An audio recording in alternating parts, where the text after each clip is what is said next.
He asked, "Is she single?"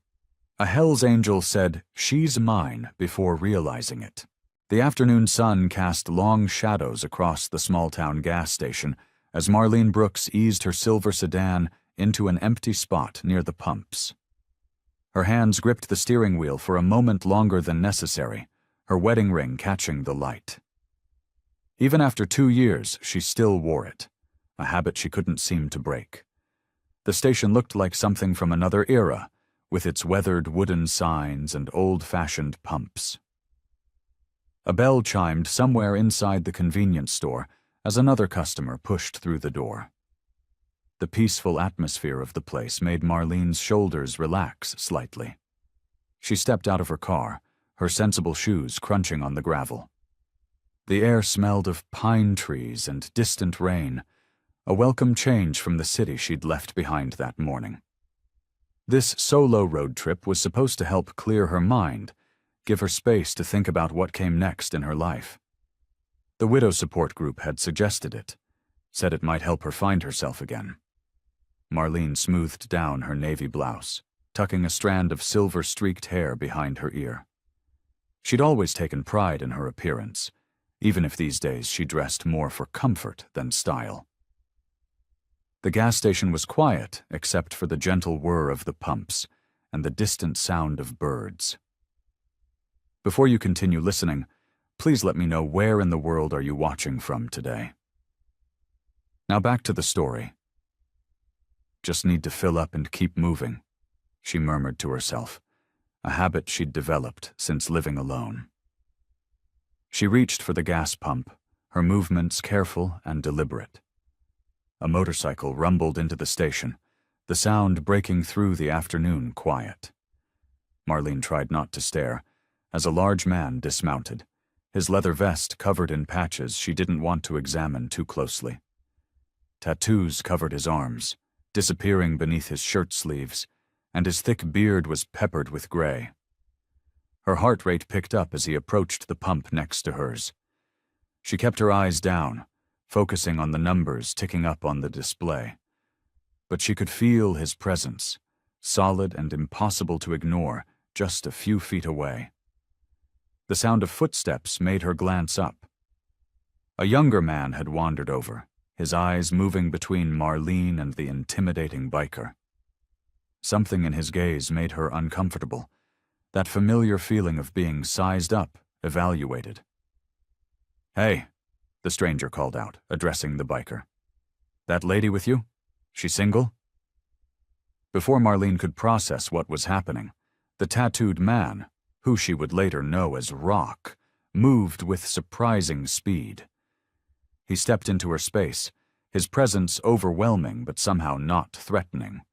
His eyes met hers for just a second, and she saw something unexpected there, a flicker of protectiveness, maybe even gentleness. "She's mine," he declared, his voice deep and gravelly. Then his hands were cupping her face, and his lips were on hers. The kiss was nothing like she expected, not rough or demanding, but warm and almost tender. Time seemed to stop as the scent of leather and something distinctly masculine filled her senses. She was too shocked to move, her hands frozen at her sides, the gas pump forgotten in her grip. When he pulled back, Marlene could only stare, her heart thundering in her chest. She was aware of the small crowd that had gathered, the teenage clerk who'd stepped outside to watch, an elderly couple by their RV, the stranger who'd asked about her relationship status. They all stood there, as stunned as she was by this unexpected display. Her lips tingled where his beard had brushed against them, and her mind raced with questions she couldn't voice. Who was this man? Why had he kissed her? And why, despite her confusion and embarrassment, did some small part of her want him to do it again? The spell of the unexpected kiss broke as Marlene's shock transformed into anger. Her cheeks flushed red, but not from embarrassment anymore. She stepped back, creating distance between herself and the imposing biker. "What do you think you're doing?" Her voice trembled with fury. She jabbed a finger toward his chest, not quite touching him but making her point clear. You can't just grab people and kiss them like that. Rock's confident demeanor faltered for a moment. He blinked, clearly not expecting such a fierce reaction from the seemingly quiet woman.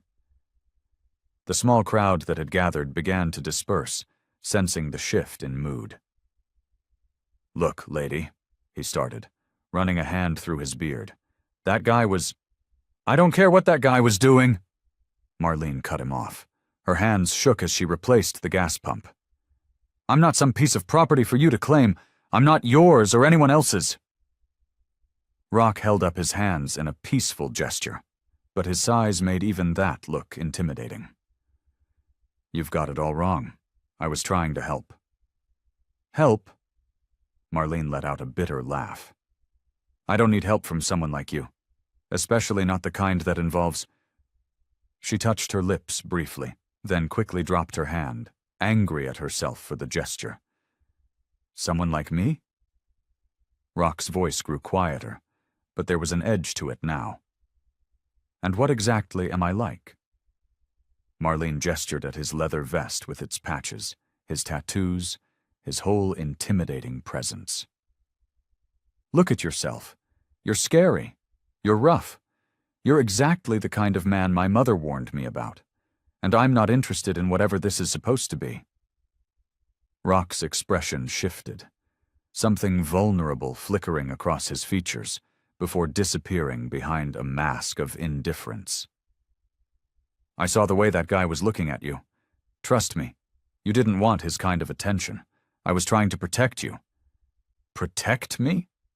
Marlene grabbed her purse from her car. "I've been taking care of myself for a long time. I don't need protection, especially not from a stranger who thinks it's okay to kiss women without their permission." "That's not what I—" Rock ran a hand over his face in frustration. "Listen, I didn't mean to offend you. Maybe I didn't handle it the best way, but my intentions were good." "Your intentions?" Marlene shook her head. "Save them for someone else. I'm not interested in your intentions, your protection, or anything else you have to offer." She turned on her heel and strode toward the convenience store, her back straight and her head held high. Her heart was still racing, but now it was from anger rather than surprise. The bell chimed as she yanked the door open, not looking back. Rock stood by the pumps, watching her go. His usual confidence had deserted him, replaced by a mixture of confusion and something else. Admiration, maybe. Most people cowered when he showed up, but this woman had stood her ground. She'd yelled at him, pointed her finger in his face, and walked away like she hadn't just told off a hell's angel. A small smile tugged at the corner of his mouth as he watched her through the store window. There was something about her fire, her independence, that caught his attention in a way he hadn't expected. But she'd made herself clear. She wanted nothing to do with him. The bell above the diner's door chimed as Marlene stepped inside. The smell of coffee and bacon wrapped around her like a warm blanket, but her comfort vanished the moment she spotted him. There, in the back corner, sat Rock. His massive frame seemed too big for the small booth, his leather vest standing out against the cheerful yellow cushions. Marlene's steps faltered. She considered turning around and finding somewhere else to eat, but her stomach growled in protest. She hadn't eaten since breakfast, and this was the only diner for miles. "Just one?" A waitress appeared, menus in hand, her name tag reading, Betty. "Yes," Marlene replied, her voice tight. "Somewhere far from—" "Oh, that corner's perfect!" Betty gestured to a booth just 2 tables away from Rock. "The lighting's best over there." Before Marlene could object, Betty was already walking toward the spot, menus clutched to her chest. With a resigned sigh, Marlene followed. She could feel Rock's eyes on her as she slid into the booth, but she kept her gaze fixed firmly on the menu. "Coffee?" Betty asked, already pouring a cup. "Thank you," Marlene murmured, though her throat felt too dry to drink anything. The menu trembled slightly in her hands. She tried to focus on the list of sandwiches, but the words blurred together. The kiss from earlier still lingered in her memory, not the anger that followed, but the moment itself. It had been so long since anyone had kissed her like that, with such... She shook her head, banishing the thought. Minutes crawled by. Marlene ordered a turkey club, more to have something to do than from actual hunger. She could hear Rock's coffee cup clicking against its saucer, the sound impossibly loud in the quiet diner. The scrape of his chair made her jump. Heavy boots approached her table, and a shadow fell across her placemat. Marlene's hands clenched around her water glass. "Ma'am?" Rock's voice was softer than she expected. "I'd like to apologize." Marlene looked up, surprised to see uncertainty in his expression. He shifted his weight from one foot to the other, looking more like a schoolboy called to the principal's office than an intimidating biker. "What I did at the gas station," he continued, "it wasn't right. I shouldn't have kissed you without permission. I thought I was helping, but..." He ran a hand through his beard. "Well, I was wrong." The apology caught her off guard. She'd expected more posturing, more of the tough guy act. Instead, he seemed genuine, almost vulnerable. "I accept your apology," Marlene said carefully. "But that doesn't make us friends." Rock nodded, relief visible in his shoulders. "I understand.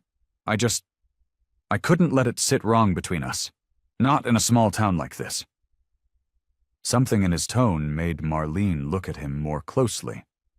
Behind the tattoos and the gruff exterior, she caught a glimpse of something else, a kind of lonely understanding that echoed her own. It unsettled her how familiar it felt. "Thank you for apologizing," she said, her voice softer now. "But I meant what I said. I'm not looking for whatever this might be."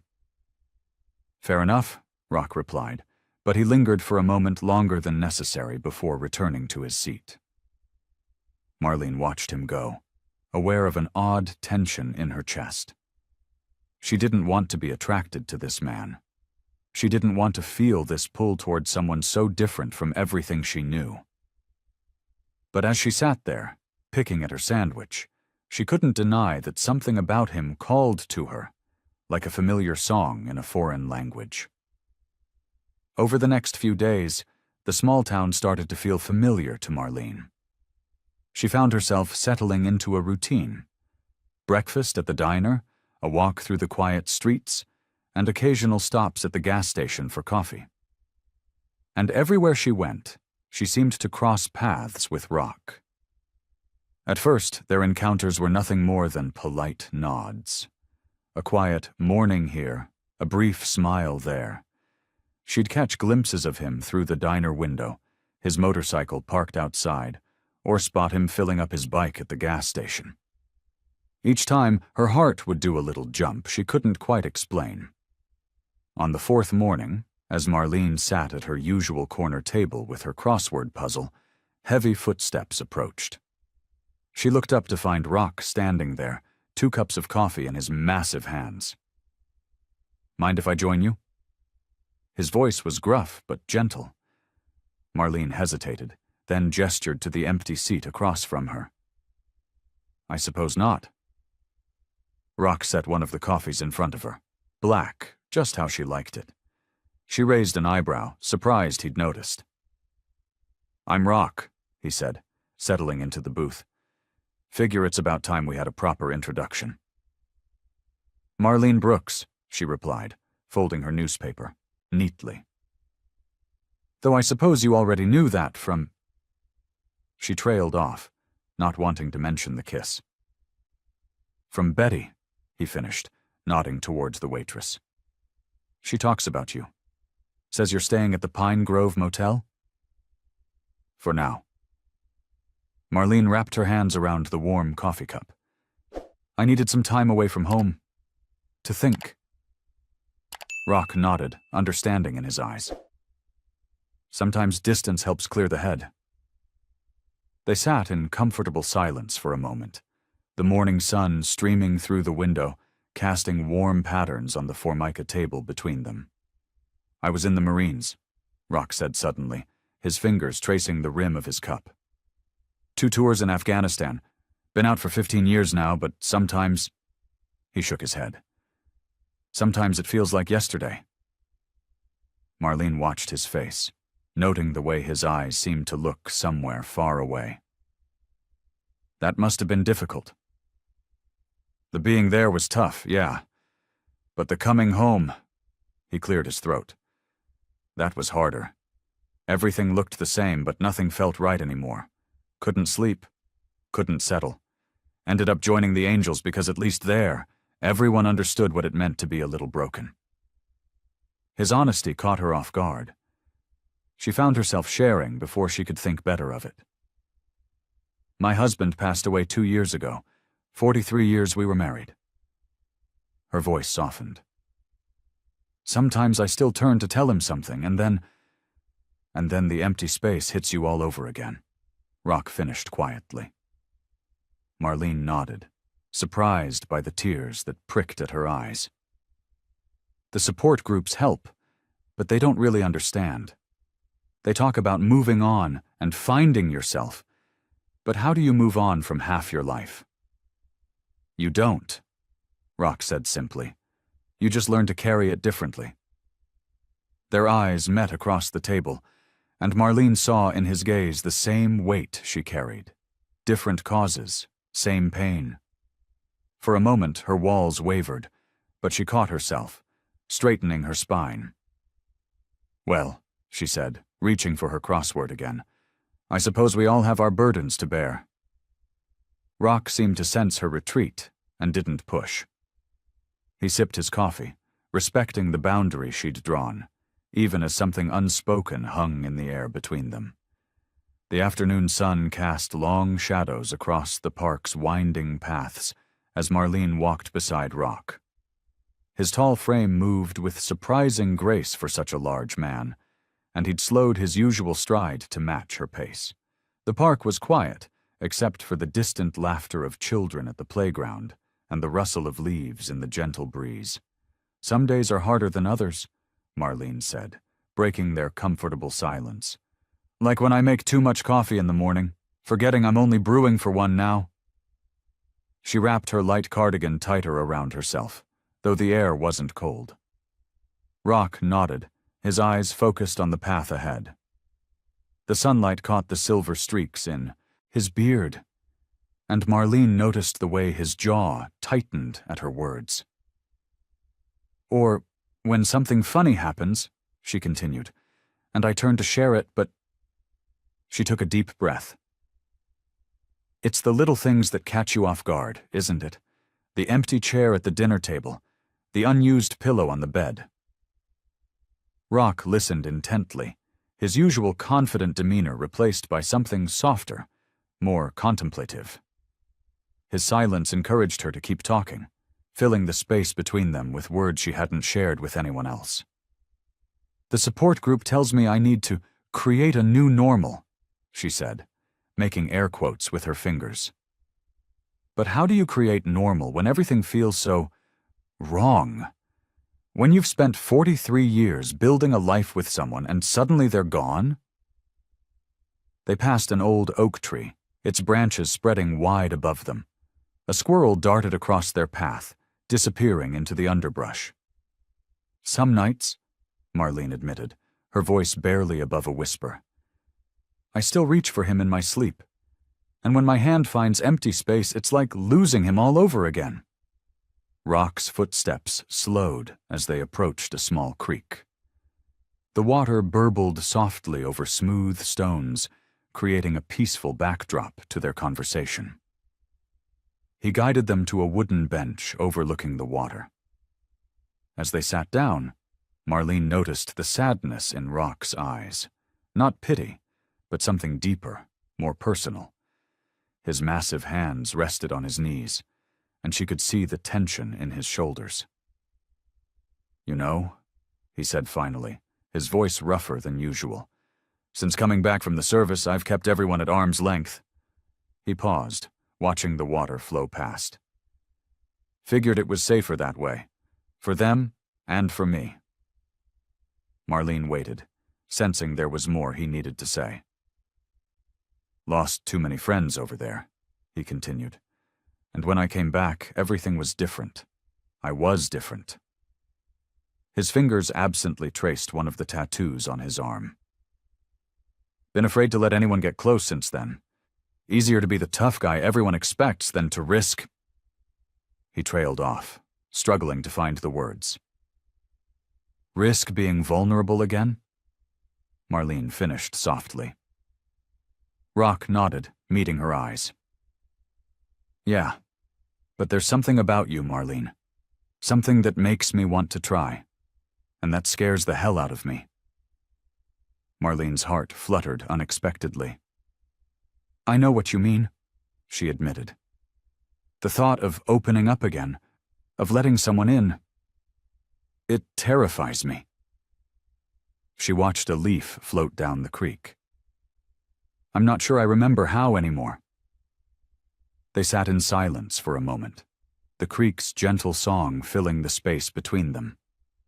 Both understood they'd crossed some invisible line, shared something precious and fragile, but neither knew quite what to do with it. Finally, Marlene stood, smoothing her skirt.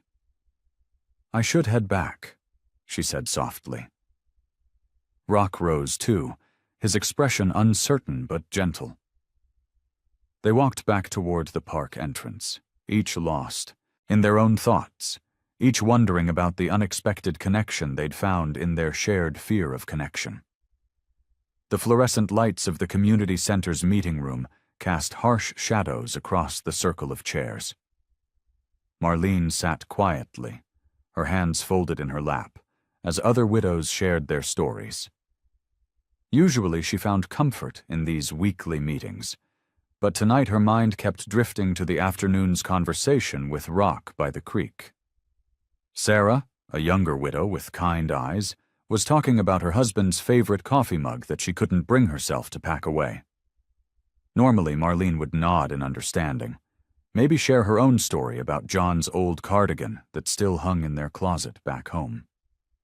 Instead, she found herself thinking about the way Rock's voice had softened when he spoke about his time in the service, how his tough exterior had cracked just enough to let her see the pain underneath.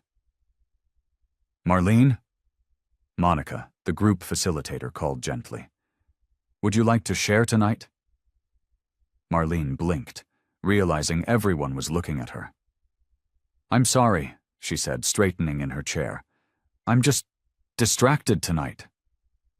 "That's perfectly normal," Monica assured her. "Grief isn't linear. Some days are harder than others." But it wasn't grief weighing on her mind tonight. It was the unexpected flutter in her chest when Rock had looked at her, the way his vulnerability had touched something deep inside her that she thought had died with John. After the meeting, Marlene drove back to her motel in a daze. The neon vacancy sign cast a red glow across the parking lot as she parked her car. Inside her room, she sat on the edge of the bed, the same thoughts circling in her mind like leaves caught in a whirlwind. What was she doing? She was too old for this kind of confusion, these butterflies in her stomach. Rock was nothing like John, rough where John had been gentle, imposing where John had been approachable. And yet, a knock at her door startled her from her thoughts. Through the peephole, she saw Rock standing there, his massive frame filling the doorway. Her heart jumped to her throat. After a moment's hesitation, she opened the door. "I hope I'm not disturbing you," Rock said, his voice unusually quiet. He looked different in the soft light, less intimidating, more human. "No, I was just—" Marlene gestured vaguely. "Would you like to come in?" Rock ducked his head to enter the room, and Marlene suddenly felt self-conscious about the modest motel furniture and her simple appearance. "I couldn't sleep," he admitted, settling into the room's only chair while Marlene perched on the bed. "Keep thinking about our talk this afternoon." "Me too," Marlene said softly. "I could barely focus at my support group meeting." "Support group?" "For widows," she explained. "We meet every week, share stories, support each other through the rough patches." Rock nodded, his fingers absently tracing the tattoos on his forearm. "After I came back from deployment, they wanted me to join something similar, veterans support group. I never went. Thought I could handle it on my own." "And could you?" "No," he said simply. "Just got real good at pretending I could." Marlene found herself leaning forward, drawn in by his honesty. "What changed?" "Meeting you," Rock said, his eyes meeting hers. "There's something about you that makes me want to stop pretending. Makes me want to be real." The admission hung in the air between them, heavy with possibility. Marlene felt her carefully constructed walls beginning to crack. "I know what you mean," she whispered. "When I'm with you, I feel things I thought I'd never feel again. And it scares me." The morning sun cast long shadows across the motel parking lot as Marlene stepped out of her room. Rock was waiting by his motorcycle, looking almost nervous, an expression that seemed out of place on his weathered face. He'd traded his usual leather vest for a simple black t-shirt that did little to hide his tattoos. "Morning," he said, shifting his weight from one foot to the other. "I was thinking, there's this festival in town today. Nothing fancy, just some local stuff. Games, food, that kind of thing." Marlene wrapped her light cardigan tighter around herself, studying him. After last night's conversation, something had shifted between them. The wall she'd built around her heart had developed a tiny crack. "A festival?" she asked, trying to picture this imposing man among cotton candy and carnival games. "Yeah." Rock ran a hand through his beard. "Thought it might be nice, no pressure or anything, just lighter than our usual talks." His vulnerability in that moment touched something in Marlene. "That sounds lovely," she found herself saying. They walked the few blocks to the town square together, close but not touching. The festival was small but charming. Colorful booths lined the streets, the air filled with the smell of popcorn and the sound of children laughing. "Want some cotton candy?" Rock asked, gesturing to a nearby vendor. Marlene couldn't help but smile. "I haven't had cotton candy in years." They shared the fluffy pink treat, and Marlene couldn't stop herself from laughing when some of it got caught in Rock's beard. He joined in, his deep chuckle warming something inside her. At the ring toss booth, Rock's military training showed through. He won her a small stuffed bear, presenting it with an almost shy smile. "Not much of a prize," he admitted. "It's perfect," Marlene said, tucking it into her purse. As they walked past the various booths, Rock told her stories about his time in the service, the lighter ones about friendship and camaraderie rather than combat. Marlene shared memories of teaching her grandchildren to bake cookies, of the family picnics she used to host. They were standing by a food truck, sharing a plate of funnel cake, when a slightly intoxicated man stumbled too, close to Marlene. Before she could react, Rock was there, his body positioning itself between her and the stranger. He didn't say anything, didn't make any aggressive moves. He simply stood there, solid and protective, until the man mumbled an apology and moved away. "Sorry," Rock said afterward, looking embarrassed. Force of habit. But Marlene wasn't upset. Instead, she felt a warmth spread through her chest. It had been a long time since anyone had wanted to protect her. John had been like that too, not controlling, just caring. "Thank you," she said softly, touching his arm. The muscle beneath her fingers was tense, but it relaxed at her touch.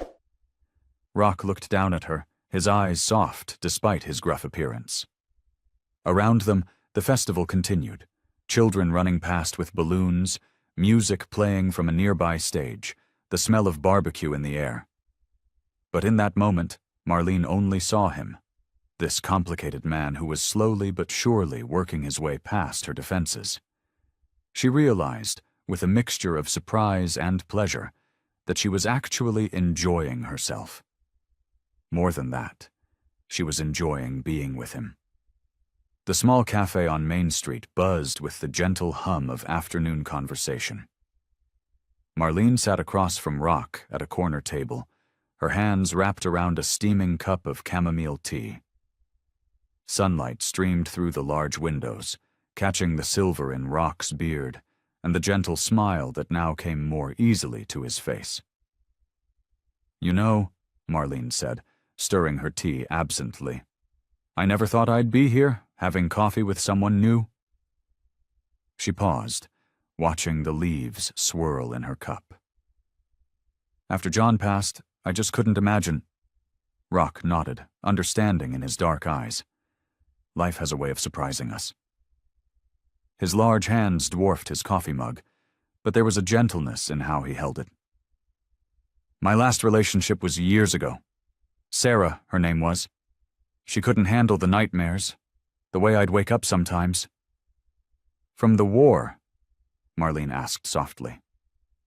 "Yeah." Rock's voice grew quiet. "You spent so much time learning to be tough, to survive. Then you come home and realize you don't know how to be soft anymore." Marlene reached across the table, briefly touching his hand. "John was like that too, in some ways. He served in Vietnam. It took him years to talk about it." "Your husband sounds like he was a good man." "He was." Marlene smiled, remembering. "We had 42 years together, built a whole life. When he died, I thought that part of my life was over." She looked up at Rock. "I never expected to feel..." "To feel what?" Rock's voice was gentle, encouraging. "To feel anything again. For anyone." The words came out barely above a whisper. Rock took a slow sip of his coffee. "I've done things I'm not proud of, Marlene. The military, the club. But sitting here with you makes me want to be better." The honesty in his voice touched something deep inside her. Marlene studied him. This man who looked so dangerous but spoke so tenderly. His tattoos told stories of a hard life, but his eyes held a warmth that made her feel safe. "Yesterday at the festival," she said, "I had fun. Real fun. I can't remember the last time I laughed like that." "Me neither." Rock smiled, and the expression transformed his whole face. "You make me forget about all the rough stuff, just for a while." They talked for hours, sharing stories about their lives. Rock told her about his childhood dreams of becoming a mechanic, before the military changed his path. Marlene shared memories of raising her children, of the small moments that made up a life well lived. The afternoon light was growing soft when they finally stood to leave. Rock held the cafe door open for her, and they stepped out into the cool evening air. The street was quiet, with just a few people walking past the storefronts. Rock turned to face her, hesitation written across his features. Slowly, carefully, he leaned in and pressed a gentle kiss to her cheek. His beard was softer than she expected, and warmth bloomed in her chest at the tender gesture. But the warmth brought fear with it. Marlene stepped back, her hand flying to her cheek where his lips had been. I should go," she said, even as part of her wanted to stay. Rock nodded, understanding in his eyes. "Take care, Marlene," he said softly, watching as she turned and walked away, her heart beating a little faster than usual. The Italian restaurant's warm lighting cast a soft glow over their corner table. Marlene watched as Rock carefully twirled spaghetti around his fork, his large hands somehow managing the delicate task with surprising grace. The sight made her smile, this intimidating man with his leather vest and tattoos, taking such care with his pasta. "What?" Rock asked, catching her expression. "Nothing," Marlene chuckled. "I just never thought I'd be having dinner with a Hell's Angel who knows how to properly eat spaghetti." Rock's deep laugh filled their corner of the restaurant. "There's a lot you might not expect about me." His eyes twinkled. "I can also bake a mean apple pie." "Now that I have to see to believe," Marlene said, taking a sip of her wine. The evening flowed easily, their conversation moving from childhood memories to favorite books. Rock told her about his first motorcycle, a beat-up Harley he'd restored himself. Marlene shared stories about her grandchildren, her face lighting up as she described their latest adventures. "You're different when you talk about them," Rock observed. "Your whole face changes." Marlene felt her cheeks warm. "They're my joy. After John passed, they were what kept me going." After dinner, they stepped out into the cool evening air. The river path beckoned, lit by old-fashioned lampposts that cast pools of golden light on the water. "Want to walk for a bit?" Rock asked, gesturing toward the path. Marlene nodded, falling into step beside him. The river flowed quietly beside them, its gentle sound creating a peaceful backdrop for their conversation. "I've been thinking," Rock said after a while, his voice lower than usual, "about why I joined the Angels after leaving the service." He paused, collecting his thoughts. "In the military, everything was intense. Life, death, brotherhood. When I came back, civilian life felt empty. The club filled that void." Marlene listened, noting the pain in his voice. "But the things I saw over there..." Rock's hands clenched at his sides. "They change you, make you hard, make you afraid." He stopped walking, turning to face the water. "I've never told anyone this, but I've been scared to really love someone since then. Everyone I got close to in the service. Well, let's just say not everyone came home." Marlene's heart ached at the raw honesty in his voice. "I understand fear," she said softly. "After John died, the thought of caring that deeply about someone again, it terrified me. Still does." "Yeah." Rock turned to look at her, his eyes vulnerable in the lamplight. "The deeper you love, the more you have to lose," Marlene said, voicing the fear that had lived in her heart since John's passing. "And I'm not sure I could survive losing someone like that again." Rock nodded slowly, understanding written across his features. They stood there in the gentle evening light, two people who had known loss, who carried their scars carefully hidden, who recognized in each other a shared fear of opening their hearts again. The river flowed steadily beside them, its quiet presence a witness to their moment of shared vulnerability. In the distance, a church bell chimed 9 times, its sound carrying clearly across the water. The morning sun had barely crept over the horizon when sharp knocks jolted Marlene awake. She blinked, disoriented, as the urgent pounding continued. Throwing on her robe, she hurried to the door of her motel room. Through the peephole, she saw Rock's large frame, his shoulders tense, and his usual calm demeanor replaced with visible agitation. Her heart skipped a beat as she quickly unlocked the door. "Rock, what's wrong?" He stepped inside, running a hand through his disheveled beard. His eyes darted around the room before settling on her face. "I'm sorry to wake you like this, Marlene. Something's happened back in the city with the club." Marlene wrapped her robe tighter around herself, watching as Rock paced the small space between the bed and the window. His motorcycle boots left heavy footprints in the thin carpet. "My phone's been blowing up all night," he continued, pulling out his cell phone and showing her the screen full of missed calls. "There's trouble. Big trouble. I need to head back right now." "What kind of trouble?" Marlene asked, her voice barely above a whisper. The worry in Rock's eyes made her stomach clench. "The kind I can't ignore." He stopped pacing and faced her directly. "Some of my brothers are in a bad situation. I've got responsibilities I can't walk away from. Not yet." Marlene sank onto the edge of the bed, her mind racing. Just last night they'd shared such intimate moments by the river.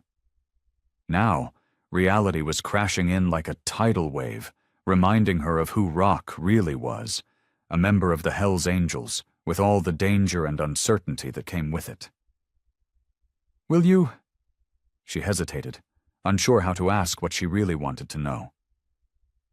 "Will you be safe?" Rock's expression softened for a moment. He crossed the room and knelt in front of her, taking her hands in his. His rough palms felt warm against her skin. "I wish I could promise you that," he said honestly. "But I don't make promises I'm not sure I can keep." Marlene nodded, appreciating his honesty even as it scared her. She watched as he stood up and began gathering his few belongings from around the room. His movements were quick and efficient, speaking of years of practice at making fast exits. "I don't know how long this will take," he said, shoving his things into a worn leather bag. "But Marlene—" He paused, looking at her intently. "What we talked about last night, it meant something to me." "You mean something to me?" Marlene felt tears pricking at her eyes, but refused to let them fall. "Be careful, Rock."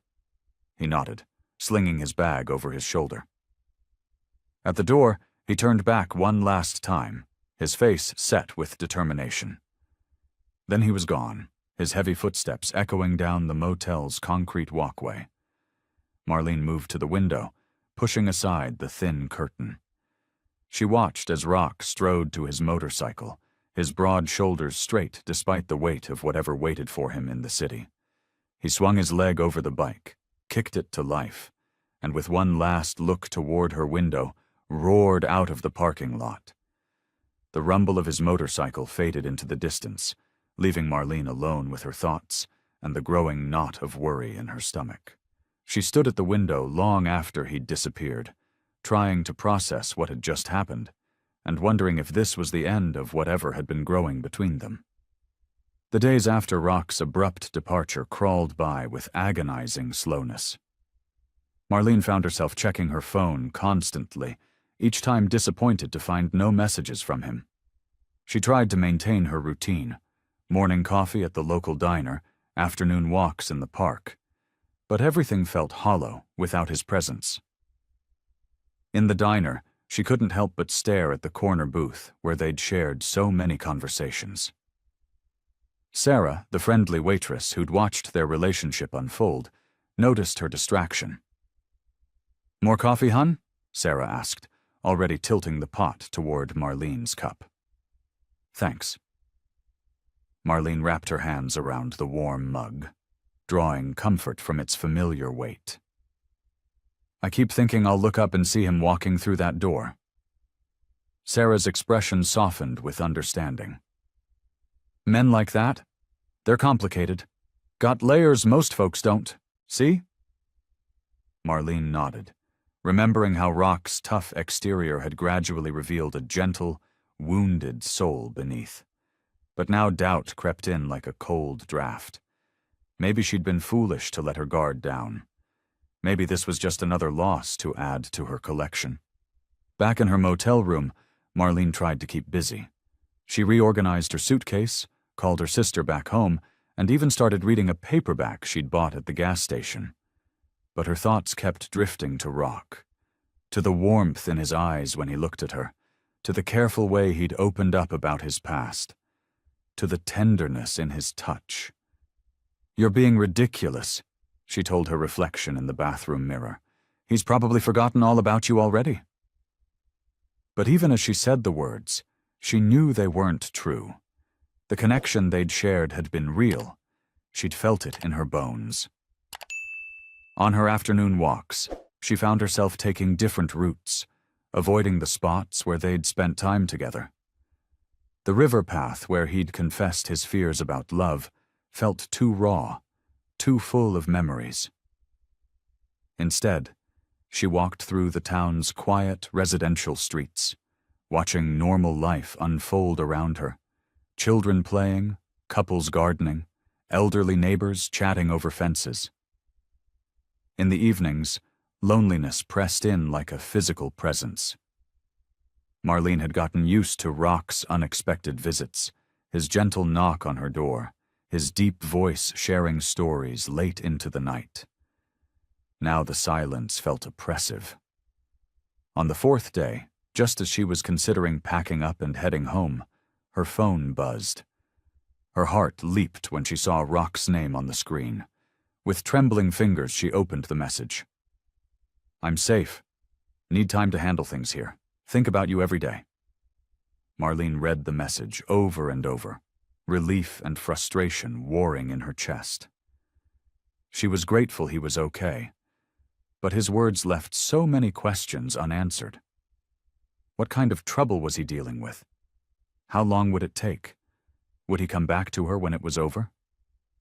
She sat on the edge of her bed, phone clutched in her hand, torn between responding immediately and making him wait like she had. In the end, she simply typed, "Stay safe." Setting the phone aside, Marlene walked to the window and looked out at the quiet town street. The sun was setting, painting the sky in shades of pink and gold. She pressed her forehead against the cool glass, letting out a long breath. Rock was alive and thinking of her. That would have to be enough for now. The afternoon sun filtered through the trees, casting dappled shadows on the creek's surface. Marlene sat on the wooden bench, watching the water flow past, each ripple carrying her thoughts away. A week had passed since Rock's cryptic text, and she'd almost convinced herself it was time to leave this small town behind. The crunch of footsteps on gravel made her turn. Her heart skipped when she saw Rock approaching, his broad shoulders hunched, slightly, his usual confidence dimmed. He looked tired, with dark circles under his eyes and a tenseness in his jaw that hadn't been there before. "Marlene," he said softly, stopping a few feet away.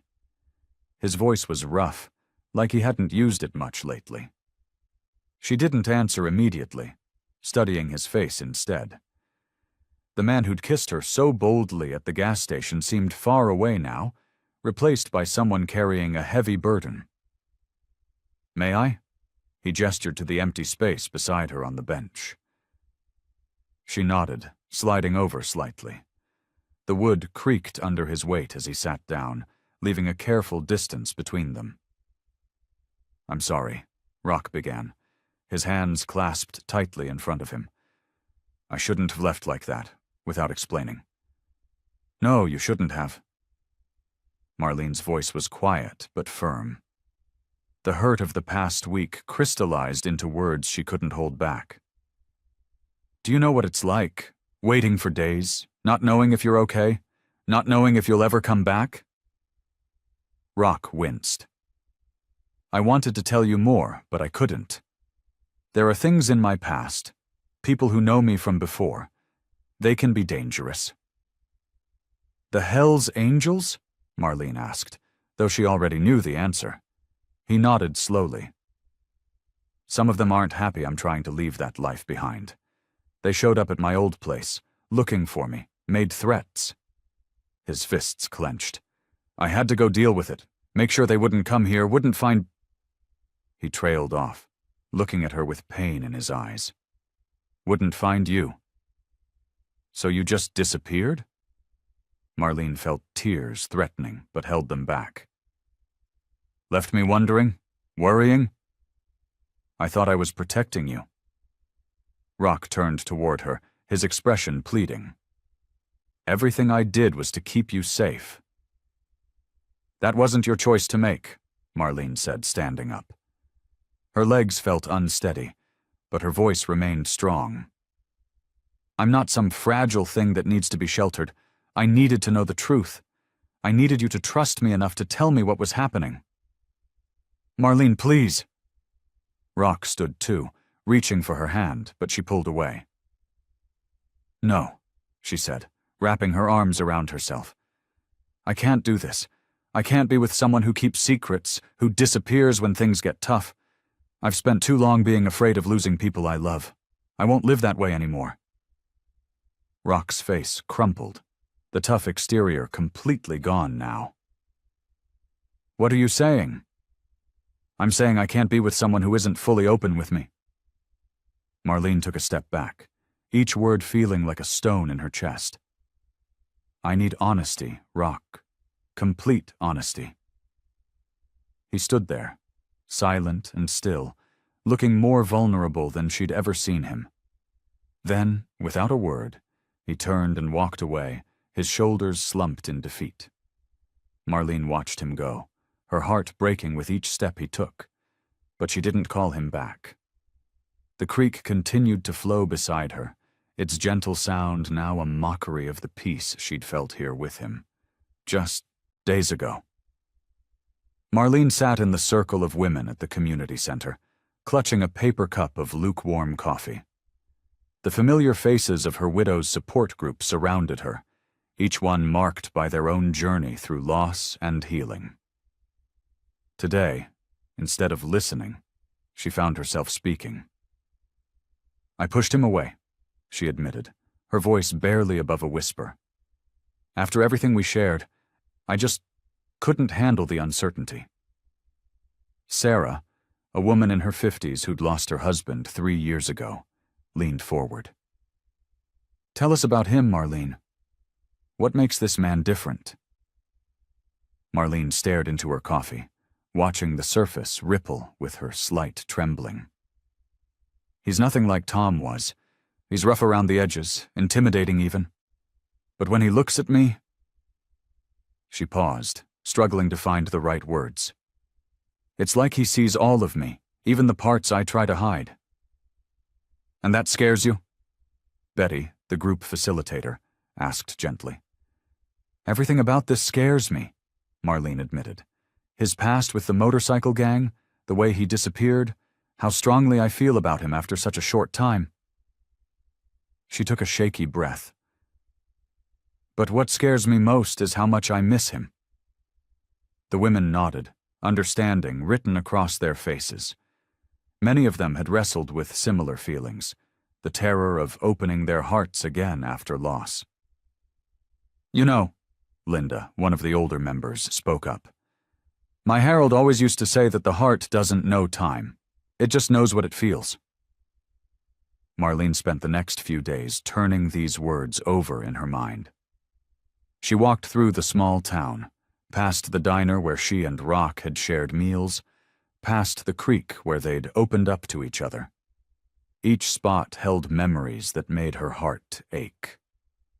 In her motel room that evening, she pulled out an old photo of Tom from her wallet.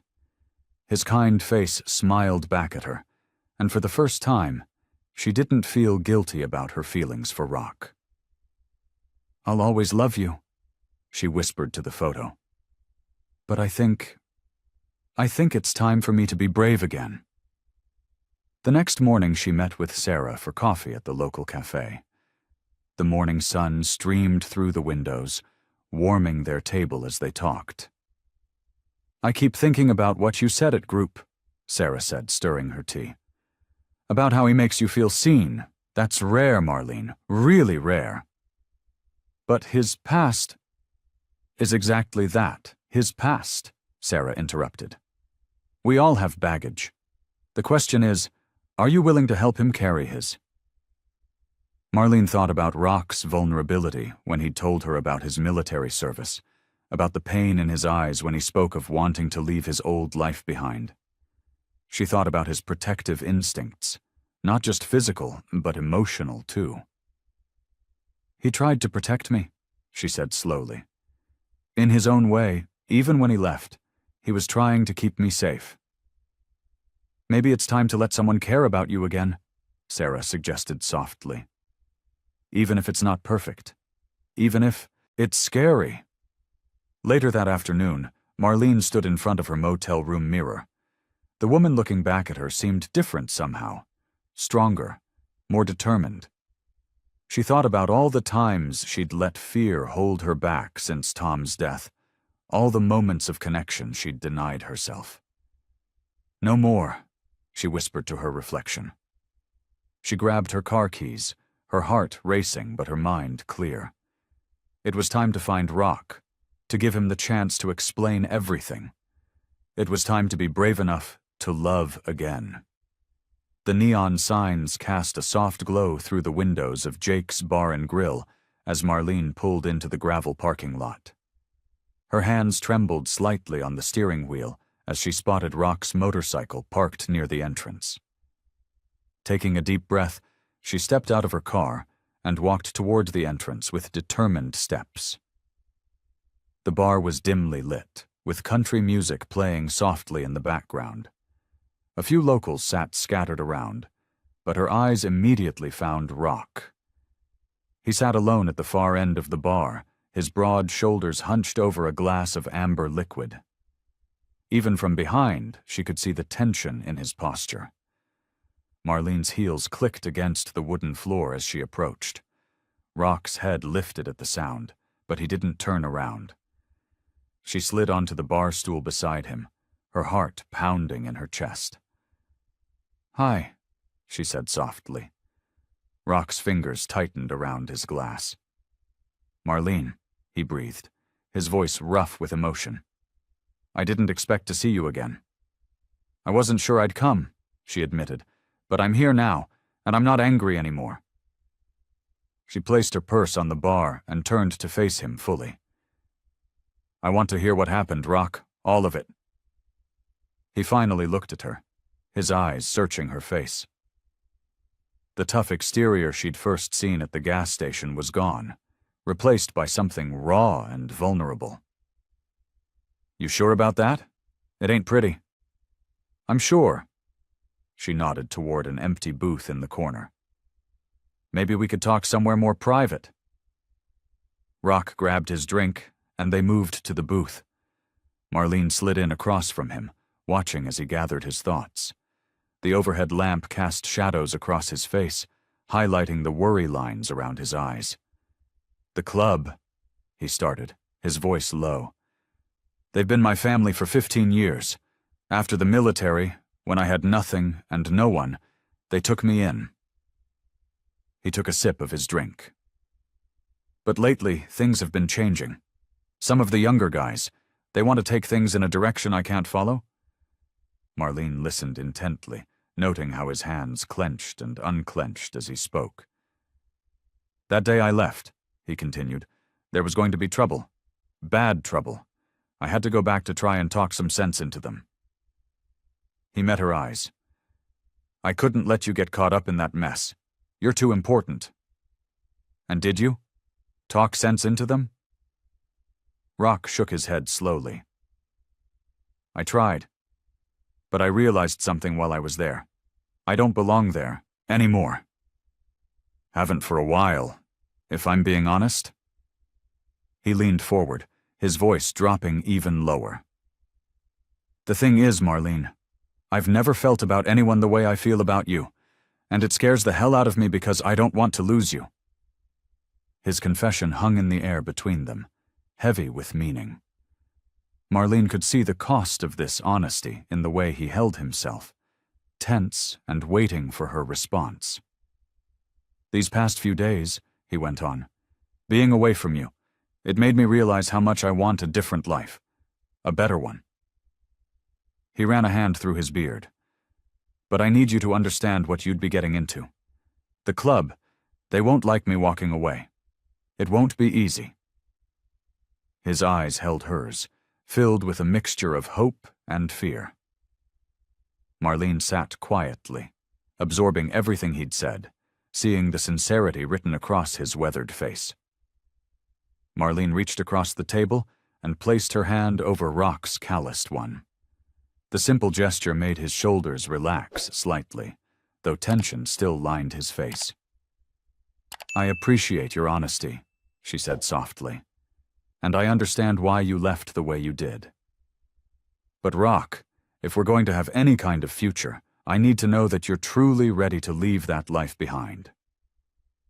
Rock turned his hand over, his fingers intertwining with hers. The warmth of his touch sent a flutter through her chest. "Being part of the club," he said, his voice rough with emotion, "it gave me purpose when I had none. After the military, I was lost. They became my family." He paused, taking a deep breath. "But lately, every time I'm with them, it feels wrong, like I'm wearing clothes that don't fit anymore."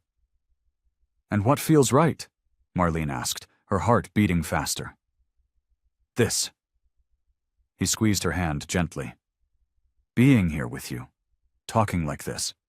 For the first time in years, I feel peaceful." He let out a quiet laugh. "Never thought I'd say that word."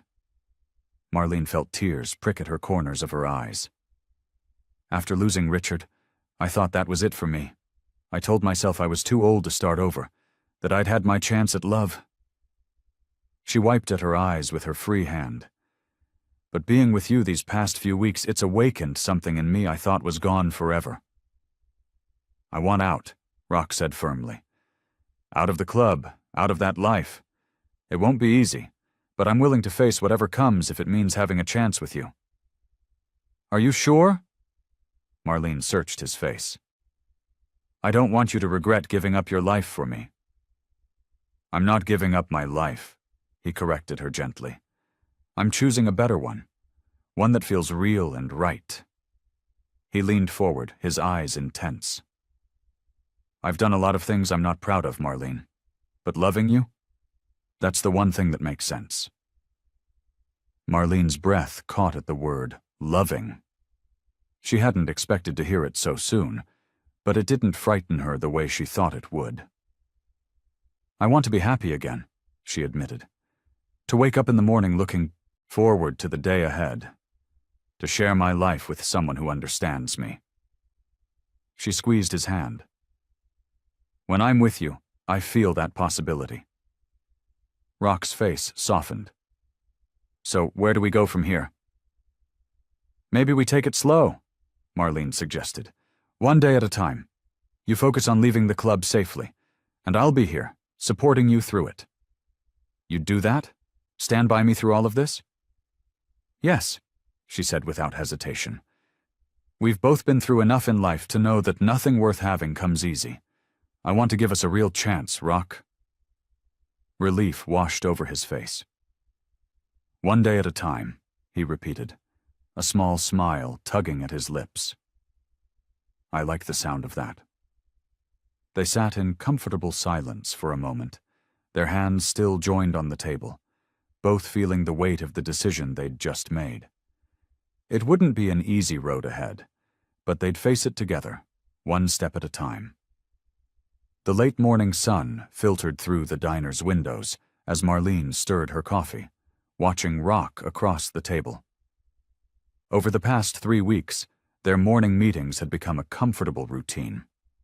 She noticed the subtle changes in him, how his shoulders seemed less tense, how his smile came more easily. "I spoke with my club president yesterday," Rock said, his voice low and steady. "Made it clear I'm stepping away. It wasn't easy, but he understood." Marlene's hand paused mid-stir. "How did it go?" "Better than I expected. 20 years of loyalty counts for something." He reached across the table, his fingers brushing hers. "I've been saving up, you know, thinking about opening my own motorcycle repair shop here in town." Pride swelled in Marlene's chest. Each day, Rock showed her another piece of himself, another sign that he was serious about changing his life. Last week, he'd helped Mrs. Peterson, the elderly woman next door to the motel, fix her car without accepting payment. The day before that, he'd spent hours on the phone with his VA counselor, finally ready to address his past trauma. "I think that's wonderful," she said, meaning it. You've always been good with your hands.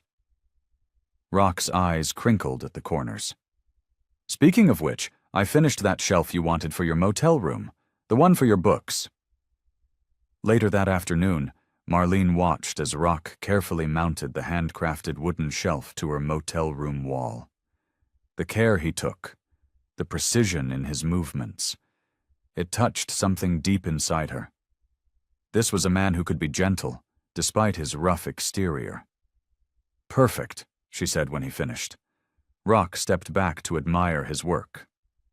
Just needs one thing. He reached into his jacket pocket and pulled out a small, wrapped package. Marlene unwrapped it carefully, revealing a delicate ceramic angel. Oh, Rock. Saw it in that antique shop downtown, he said, shuffling his feet slightly. Reminded me of that story you told me about your mother's collection. Tears pricked at Marlene's eyes as she placed the angel on the shelf. It was such a small thing, but it showed how carefully he listened, how much he paid attention to the things that mattered to her. The days that followed brought more quiet moments of connection. They took evening walks by the creek, where Rock would point out different birds and tell her about learning to hunt with his grandfather. Marlene shared stories about her life with Richard, and for the first time, talking about him didn't bring that sharp pain to her chest. One particularly peaceful evening, they sat together on the small couch in Marlene's motel room. Rock had brought over takeout from their favorite Chinese restaurant, and they'd spent hours talking about everything and nothing. You know, Marlene said, her hand comfortably enclosed in his, I never thought I'd feel this way again. This contentment. Rock's thumb traced gentle circles on her palm. Me neither. Always thought I was too broken for something like this. We're not broken, Marlene said softly. Just a little weathered, like that old oak tree by the creek. Rock smiled at that, and they sat in comfortable silence, the evening light casting long shadows across the room. The television played quietly in the background, but neither paid it much attention. They were too absorbed in the simple pleasure of being together, feeling the peace that had gradually settled into their lives. The evening had started peacefully enough. Rock and Marlene were sharing leftover Chinese food, watching an old Western movie in her motel room when his phone buzzed. The caller ID made Rock's jaw tighten. He stepped outside, leaving Marlene with a concerned look on her face. Through the window she could see his broad shoulders tense as he paced back and forth. His free hand clenched and unclenched, a habit she'd noticed whenever he was stressed. After what felt like forever, he came back inside, his face dark with worry. That was Snake, Rock said, his voice rough. Things are getting bad with a rival club. They need me back there. Marlene's heart sank. She set down her plate and moved closer to him. What kind of bad? The kind that could get ugly fast. Rock ran a hand through his beard, his eyes distant. Snake says they need someone who knows how to handle these situations. Someone with experience. You mean someone who knows how to fight? Marlene said quietly. She reached for his hand, feeling the calluses beneath her fingers. Rock, you've been doing so well. You're building a new life here. He squeezed her hand, but wouldn't meet her eyes.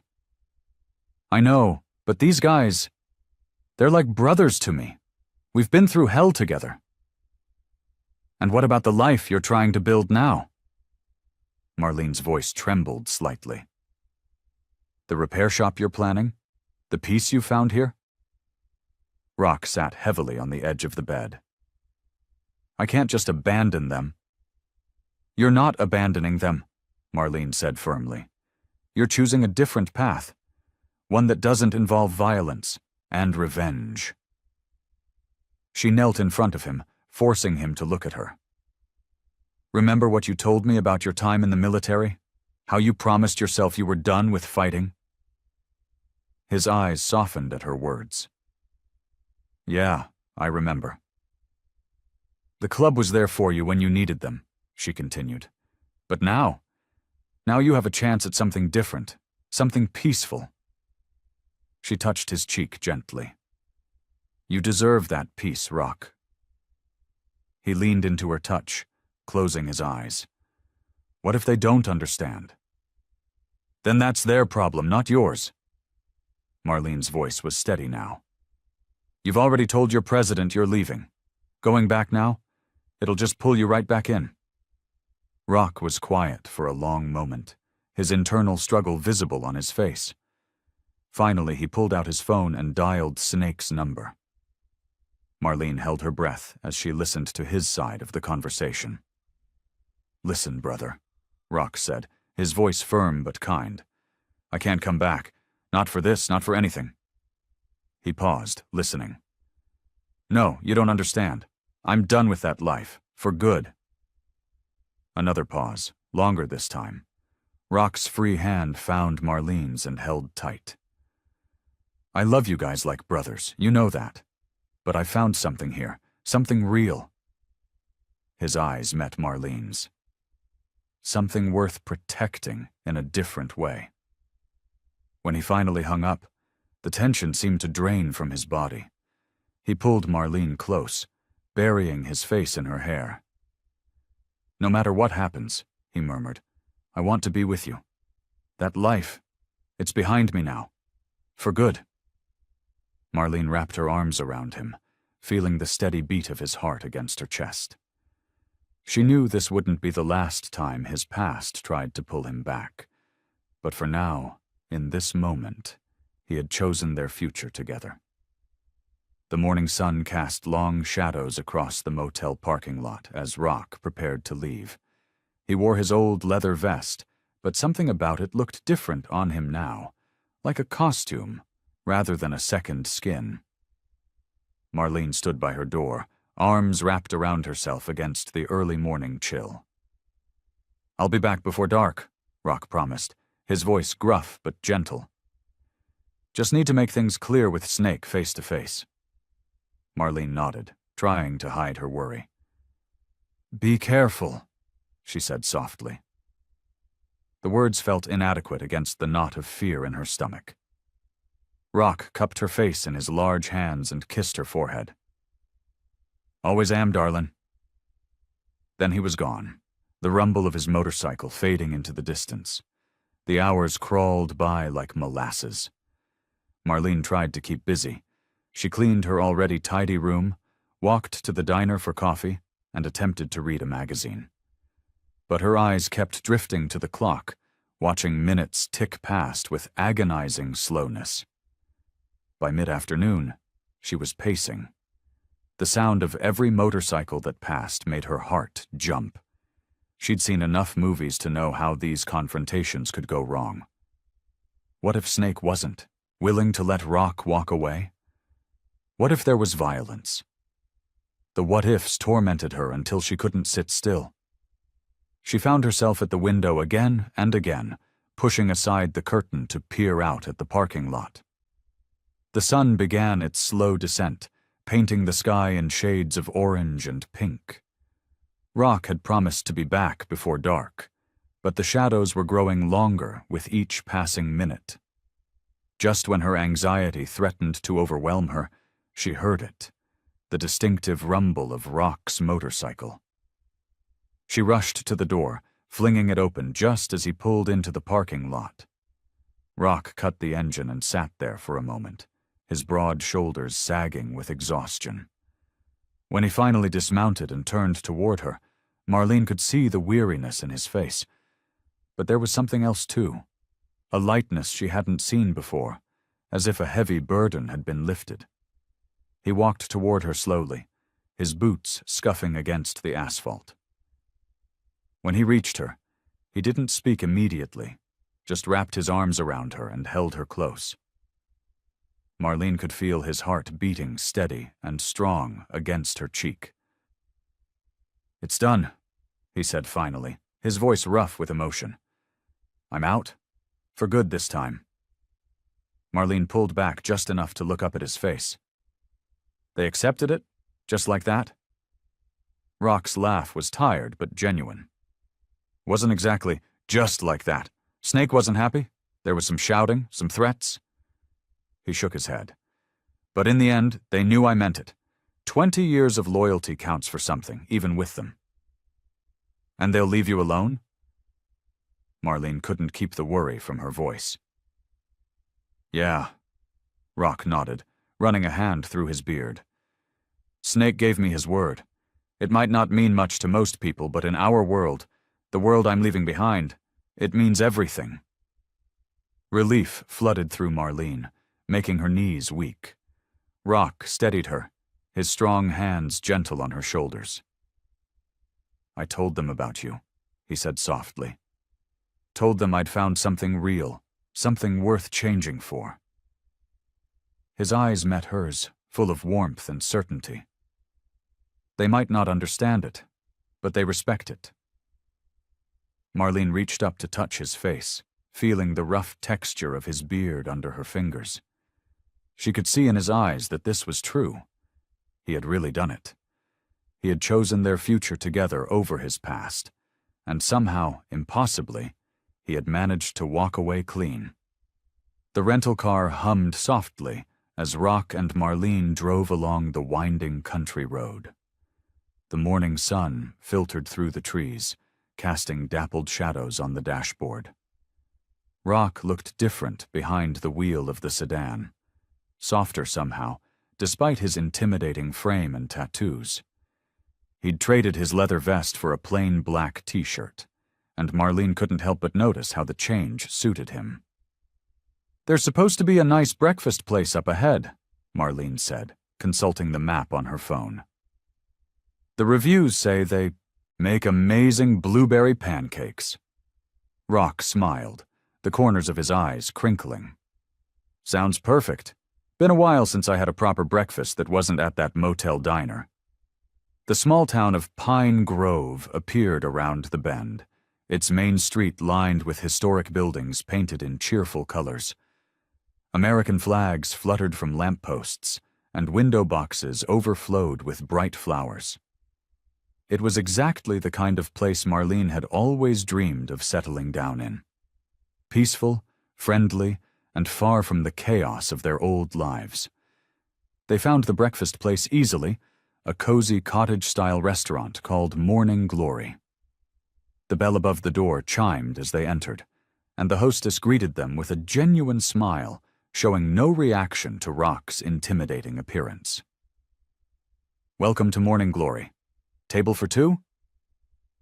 Their table by the window offered a view of the town square, where children played around an old-fashioned gazebo.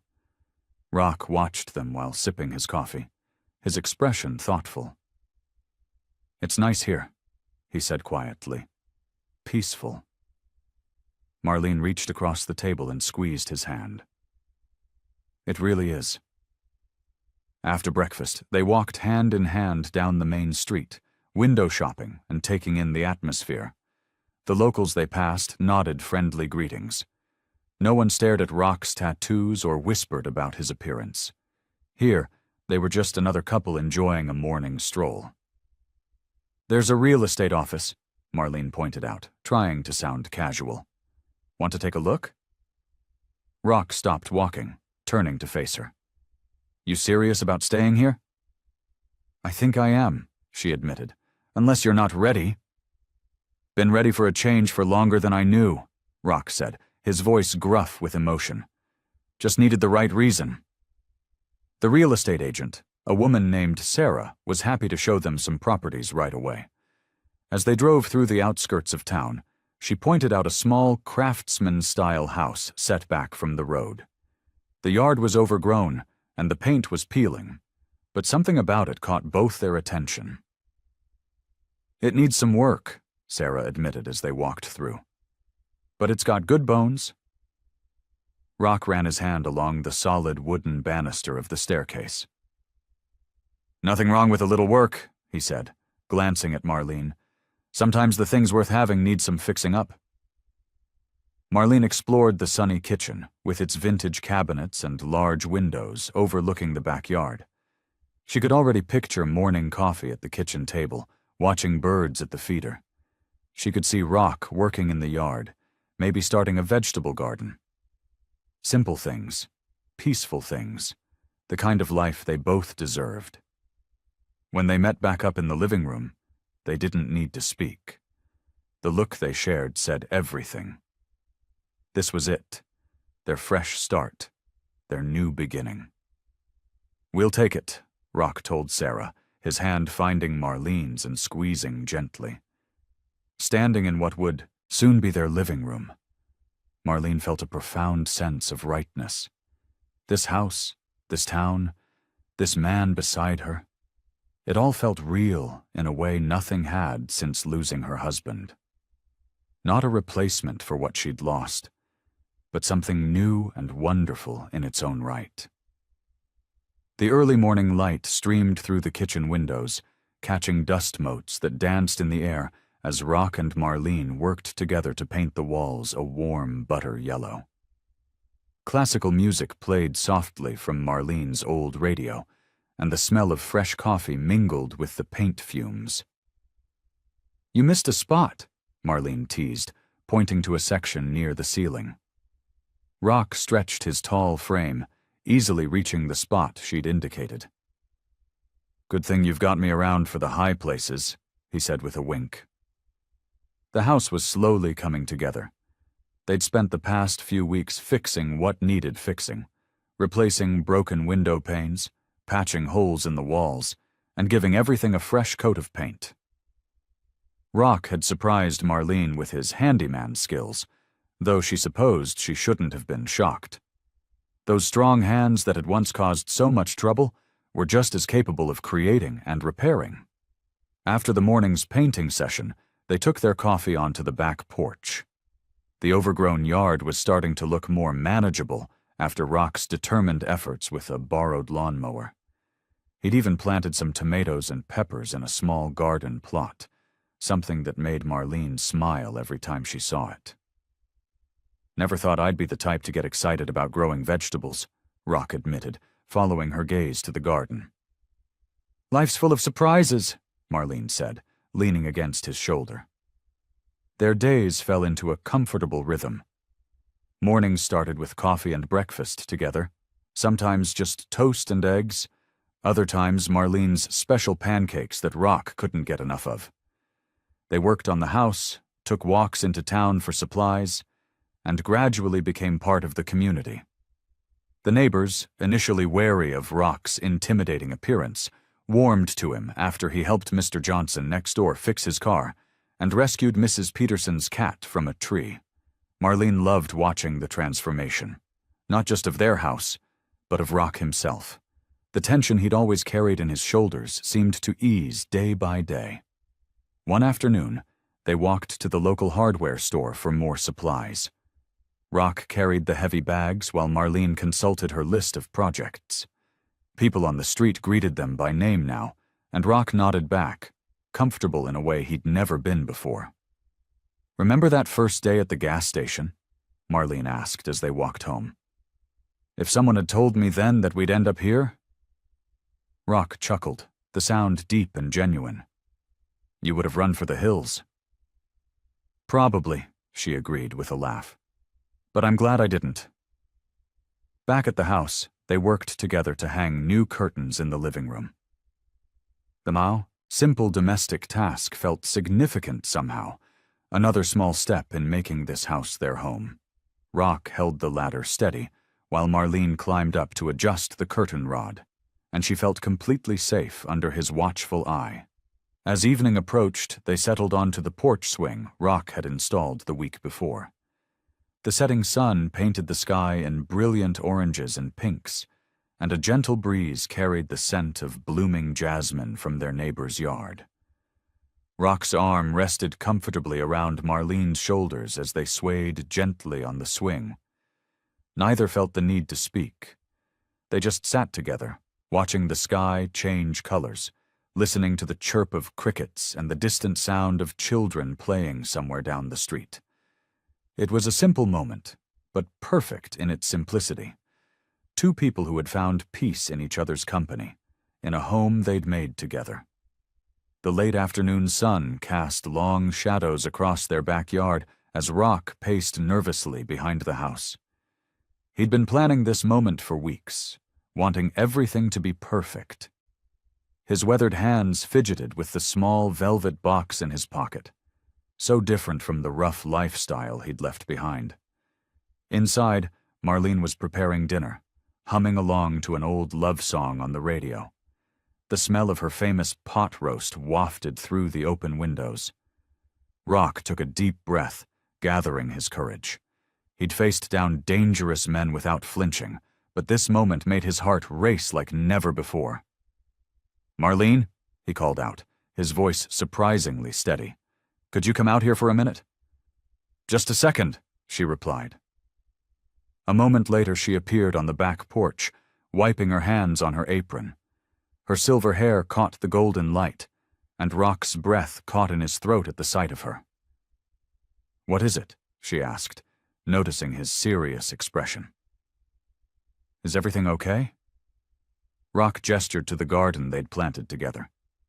The tomatoes were ripening on the vine, and the flowers they'd planted were in full bloom. "Remember when we first started working on this yard?" he asked, his voice soft. "It was all weeds and bare patches." Marlene nodded, stepping down from the porch to join him. "Look at it now," she said proudly. "Everything's growing so beautifully." "Just like us," Rock said, taking her hand in his. His tattooed fingers intertwined with hers, a contrast that no longer seemed strange to either of them. "You know, Marlene, I never thought I'd have something like this. A real home. Peace. Love." Marlene squeezed his hand, her eyes growing misty. She could feel the tremor in his fingers, so unlike his usual steady strength. "That day at the gas station," Rock continued, "when I kissed you. I was trying to protect you, but I ended up finding something I didn't even know I was looking for." He paused, gathering his thoughts. "You've shown me what real love is supposed to be like. Not possession or control, but partnership and trust." Marlene's free hand went to her heart as Rock slowly lowered himself to one knee. The setting sun painted the sky in shades of pink and gold, and somewhere in the distance, a mockingbird sang. "I know I'm not the man most people would expect you to choose," Rock said, his voice rough with emotion. "I've got a past that's far from perfect, but you've helped me become someone better, someone worthy of the love you've given me." Tears rolled down Marlene's cheeks as Rock pulled the small velvet box from his pocket. His hands shook slightly as he opened it, revealing a delicate vintage ring with a single diamond that caught the evening light. "Marlene Brooks," he said, looking up at her with eyes full of love and hope, "would you do me the honor of becoming my wife? I promise to spend every day making sure you never regret taking a chance on this old biker." Marlene's hand trembled as she reached out to touch his cheek, feeling the familiar scratch of his beard against her palm. In his eyes, she saw everything she'd been afraid to hope for after losing her first husband: love, security, and the promise of a future filled with joy. "Yes," she whispered, her voice breaking with emotion. "Yes, I'll marry you, Rock." The morning sun filtered through the stained glass windows of the small chapel, casting rainbow patterns across the wooden pews. Marlene stood in the small side room, adjusting her cream-colored dress, elegant and simple, just like she wanted. Her silver hair was styled with tiny white flowers, and her hands trembled slightly as she smoothed down the fabric. "You look beautiful," Sarah, her friend from the widow's support group, said softly. She stepped forward to help Marlene with her pearl necklace, a cherished piece that had belonged to her mother. "I never thought I'd be doing this again," Marlene admitted, touching the pearls gently. "But it feels right, doesn't it?" Sarah squeezed her hand. "It feels perfect." In another room, Rock adjusted his dark suit jacket, looking almost uncomfortable in the formal wear. His beard was neatly trimmed, and his long hair was pulled back tidily. His old army buddy, Mike, helped him with his tie. "Never thought I'd see you like this," Mike chuckled, straightening the knot. "But she's changed you, hasn't she?" Rock's weathered face softened. "She showed me there was more to life than what I was living." The small chapel slowly filled with their closest friends, a mixture of Marlene's support group members, Rock's military buddies who'd left their rough lives behind, and the few family members they had left. There were no sides in this wedding. Everyone sat together, a testament to how their two worlds had merged into one. As the gentle notes of piano music filled the air, Rock took his place at the altar. His hands were clasped in front of him, and despite his imposing figure, there was a vulnerability in his stance that touched everyone who knew him. When Marlene appeared, at the chapel doors, Rock's breath caught in his throat. She walked slowly down the aisle, carrying a bouquet of wildflowers, the same kinds that grew in their garden at home. Her eyes met his, and suddenly, the small crowd disappeared. It was just the two of them, two hearts that had found each other against all odds. The ceremony was simple, but meaningful. They exchanged traditional vows, their voices steady and sure. When Rock slipped the wedding band onto Marlene's finger, his tattooed hands were gentle, treating her like the most precious thing in the world. Marlene's hands didn't shake at all as she placed his ring on his finger. She'd never been more certain of anything in her life. "I now pronounce you husband and wife," the minister said warmly. "You may kiss the bride." Rock cupped Marlene's face in his hands with infinite tenderness and kissed her. The small gathering erupted in applause and cheers, a few happy tears being wiped away among their guests. As they walked back down the aisle together, rice and flower petals showered down around them. They paused at the chapel doors, taking a moment just for themselves while their guests gathered for the reception. "Mrs. Marlene Davidson," Rock said softly, using his real surname that so few people knew. Marlene squeezed his hand, looking up at him with eyes full of joy. Who would have thought a gas station kiss would lead to this? They stood there, hand in hand, the warm breeze carrying the scent of spring flowers. Behind them, their friends and family chatted happily, waiting to continue the celebration. But for just this moment, they stayed still, savoring the beginning of their new life together. The morning after their wedding, Marlene woke to sunlight streaming through the windows of their small house. Rock's arm was draped protectively around her waist, his breathing steady and peaceful. She smiled, remembering yesterday's simple but perfect ceremony. The house was quiet, except for the gentle ticking of the grandfather clock in the hallway, a wedding gift from Sarah. Their home wasn't fancy, but it was theirs. Fresh paint brightened the walls, and Rock had spent weeks fixing up the old wooden floors until they gleamed. Marlene carefully slipped out of bed, pulling on her soft robe. In the kitchen, she started the coffee maker, enjoying the familiar morning routine. The ring on her finger caught the morning light, and she paused to admire it. It wasn't flashy, just a simple gold band with a small diamond. But to her, it was perfect.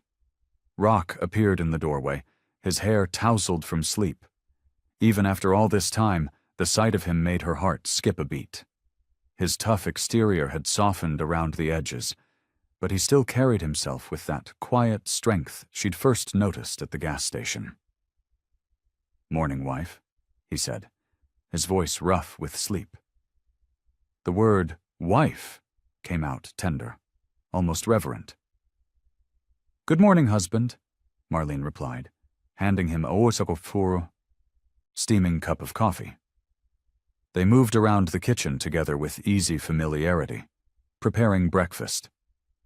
Rock made toast while Marlene scrambled eggs, their movements synchronized after months of sharing the same space. Through the window above the sink, they could see their small garden where Rock had planted vegetables and flowers, a hobby that had surprised them both. "The tomatoes are coming in nicely," Marlene observed, watching a robin hop between the plants. Rock wrapped his arms around her from behind, resting his chin on her shoulder. "Never thought I'd be excited about growing tomatoes," he chuckled. "But here we are." After breakfast, they sat on their front porch swing, another of Rock's restoration projects. The morning air was crisp and clean, carrying the scent of blooming flowers. Their quiet street was just beginning to wake up, neighbors walking their dogs or heading out for morning jogs. Mrs. Peterson from next door waved as she collected her newspaper. She'd been wary of Rock at first, but now she brought them cookies every Sunday. It was just one of the many ways their life had settled into something beautiful and ordinary. "Think we should plant those rose bushes today?" Rock asked, his hand finding Marlene's. She squeezed his fingers, noting how his tattoos now seemed less like marks of a troubled past and more like part of who he was, the man who had chosen love over darkness. "I'd like that," she said. They sat there, watching the world wake up around them, both marveling at how natural it felt. Rock, once so out of place in domestic settings, now looked completely at home on their porch swing. Marlene, who had thought her chance at love was over, felt her heart full to bursting with happiness. The simple gold bands on their fingers caught the morning light. They weren't just symbols of their marriage. They were reminders of the journey that had brought them here. From that first startling kiss at the gas station to this quiet morning on their porch, they had built something precious together. Rock brought Marlene's hand to his lips, kissing her knuckles gently. The gesture was so tender, so unlike the rough biker he'd once been. Marlene leaned her head against his shoulder, breathing in the peaceful moment. They didn't need words to express what they both felt. The profound gratitude for this second chance at love, the joy of finding each other, and the peace that came with knowing they were exactly where they were meant to be. Rock and Marlene sat in their cozy living room, the afternoon sun casting warm shadows through the curtains. Rock's leather jacket, now worn soft with age, hung by the door, a reminder of the man he used to be. Marlene's collection of family photos lined the walls, including new ones of them together, showing their journey from strangers to soulmates. "Remember that day at the gas station?" Marlene asked, a smile playing at her lips. She was curled up on their comfortable old sofa, a quilt draped across her legs. Rock's deep laugh rumbled through his chest. "How could I forget? You were ready to deck me right there in front of everyone." He sat beside her, his large frame settling into the cushions. The tattoos on his arms had faded slightly, but they told the story of his past, a past he'd faced and overcome with Marlene by his side. "I thought you were the most arrogant man I'd ever met," she admitted, reaching for his hand. His fingers, once used to gripping handlebars and throwing punches, now intertwined gently with hers. "But there was something about you. Something that scared you half to death," he finished, his eyes twinkling. "That wasn't fear," she corrected him softly. "It was recognition. I saw someone who was just as lonely as I was, even if neither of us wanted to admit it." Rock nodded, understanding flowing between them. The silence that followed was comfortable, filled with shared memories and unspoken gratitude. Through the window, they could see their garden, where Rock had spent countless hours working the soil, finding peace in the simple act of helping things grow. "You know what amazes me?" he said, his voice thoughtful. "How easy it is now, being together, being happy." The word still felt new on his tongue, but true. After losing Tom, I never thought— Marlene's voice caught slightly. I never thought I could feel this kind of peace again. Rock pulled her closer, protective and gentle all at once. We both had to learn that love isn't about replacing what we lost. It's about making room for something new. Marlene looked up at him, seeing the changes time had wrought. The hard edges that had first drawn her eye were still there, but they'd softened. His eyes, once guarded and fierce, now held warmth and certainty. He was still the strong, imposing man she'd met, but he'd grown into someone who could be both powerful and tender. "We've come so far," she murmured, thinking of all the obstacles they'd overcome. The judgmental looks from strangers, the whispers about their age difference, Rock's struggle to leave his old life behind. None of it had broken them. "Together," Rock agreed, his thumb tracing circles on her palm. "That's what matters. Everything else is just noise." They sat in their home, surrounded by the life they'd built together. Photos of their wedding day sat next to Marlene's memories of Tom and Rock's military service medals. It wasn't a perfect life, but it was theirs, created from the ashes of their past lives and forged into something beautiful and lasting. The afternoon light began to fade, casting long shadows across their living room floor. Rock's hand remained steady in Marlene's, their fingers interlocked, a simple gesture that spoke volumes about their journey. They'd found each other when they least expected it, proved that love could bloom in the most unlikely places, and built a life that neither of them had dared to imagine possible. Together, they sat, holding hands, their hearts full of peace and contentment, ready to face whatever tomorrow might bring. I hope you like this story. Please share what's your favorite part of the story and where in the world you are watching from. Have a wonderful day.